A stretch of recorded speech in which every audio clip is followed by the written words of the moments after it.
مالک ابن دینار، بہت کنٹریبیوشن ہے ان کا، بہت زبردست کنٹریبیوشن، علم کے مختلف میدانوں میں وہ امام تھے۔ حج کا موسم قریب آنے لگا تو ارادہ کیا کہ حج کرنے کے لیے جانا ہے۔ بڑا حلقہ تھا چاہنے والوں کا، شاگردوں کا، لوگ آنے لگے جوک در جوک، اجازت چاہنے لگے، حضرت ہم آپ کے ساتھ حج کرنا چاہیں۔ بہت اچھا، تیاریاں شروع ہو گئیں۔ سفر کے لیے نکلنے والے تھے تو باہر سب سواریاں، اونٹ وغیرہ سب لگے ہوئے تھے اور روانگی قریب تھی۔ اچانک آواز آئی، کوئی لبیک لبیک پڑھتا ہوا کہیں سے گزر رہا ہے، لبیک اللہم لبیک، لبیک اللہم لبیک، لبیک لا شریک لک لبیک۔ عجب عاشقانہ مستانہ انداز سے کوئی تلبیہ پڑھ رہا ہے۔ مالک ابن دینار حساس دل رکھتے تھے، اس لبیک میں انہوں نے کچھ محسوس کیا اور فوراً کہا ذرا جا کر دیکھو یہ کون پڑھ رہا ہے، عجب دل کھینچا جا رہا ہے اس کے تلبیہ کی طرف۔ وہ شاگرد گئے اور جا کر واپس آئے تو آنکھوں میں آنسو تھے۔ کہا کیا ہوا، کون ہے؟ حضرت ایک عجیب شخص ہے، احرام باندھے ہوئے ہیں، دونوں ٹانگوں سے معذور ہے، چل نہیں سکتا، ایک لکڑی کی اس نے تختی اپنے نیچے رکھی ہوئی ہے، دونوں طرف سے وہ زمین پر ہاتھ رکھ کر دھکا دیتا ہے، گھسٹتا ہے تو تھوڑا آگے بڑھ جاتا ہے،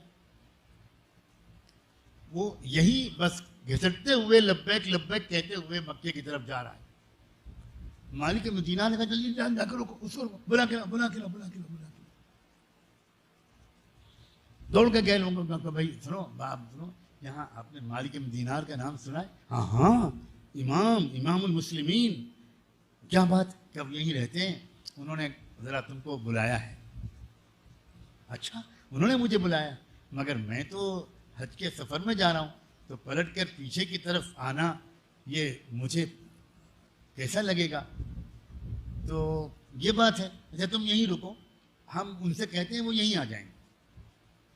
وہ دوڑ کے گئے اور اپنے شیخ سے کہا کہ حضرت عجیب آدمی ہے، آپ کے نام سے متاثر تو بہت ہوا، مگر کہنے لگا پلٹ کر مجھے پیچھے آنا پڑے گا، یہ ڈر لگ رہا ہے کہ سفر کو میں نے اللہ کے گھر کی طرف روک کیوں دیا، تو فیصلہ نہیں کر پا رہا ہوں۔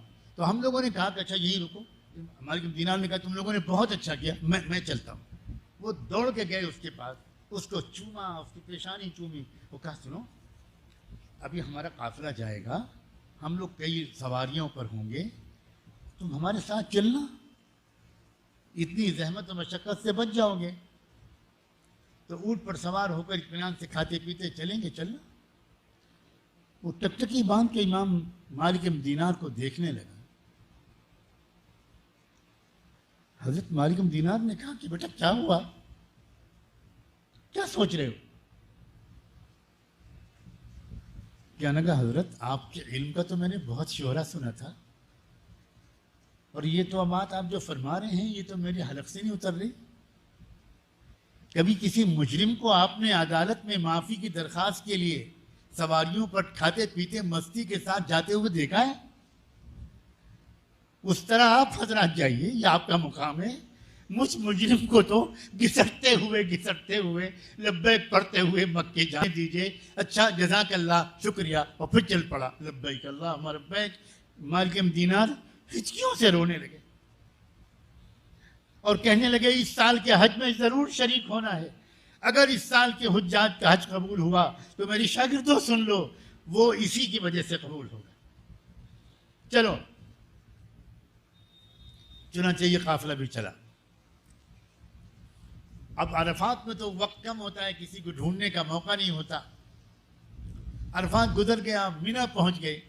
جب مینا پہنچ گئے تو مالک ابن دینار کو تو یاد تھا، دعا مانگ رہے تھے کہ اللہ وہ بندہ کہاں ہوگا۔ اچانک کچھ لوگوں نے آ کر کہا کہ حضرت بہت بھیڑ لگی ہوئی وہاں، تو ذرا جا کر دیکھ کے آئیں کیا معاملہ۔ ہاں جاؤ جاؤ جاؤ۔ اجازت لیے بغیر وہ لوگ کہیں نہیں جاتے تھے، ایک تربیت ہوتی تھی، جاؤ جاؤ۔ وہ گئے،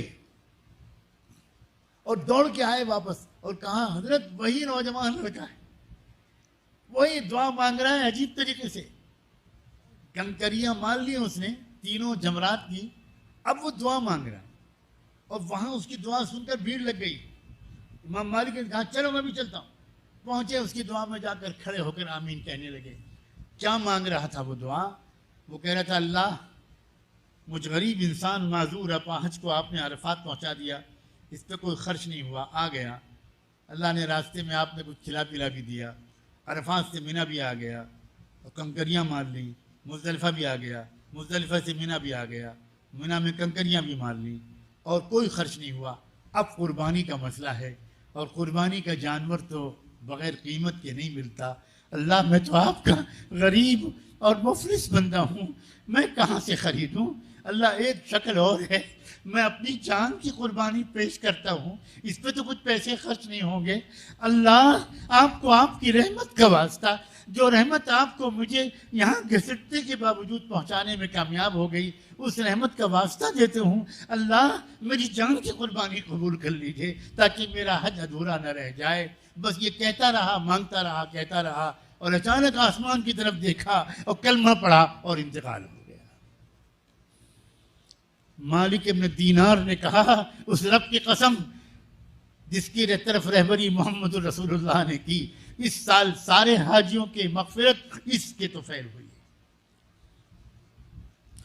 امت میں ایسے چھپے ہوئے عاشق بندے آج بھی موجود ہیں، کوئی ڈھونڈتا نہیں، کوئی تلاش نہیں کرتا، ایسے عاشقوں کو ڈھونڈنے کے لیے سینکڑوں میل کا سفر کرنا پڑتا ہے، جنگل جنگل صحرا صحرا بھٹکنا پڑتا ہے۔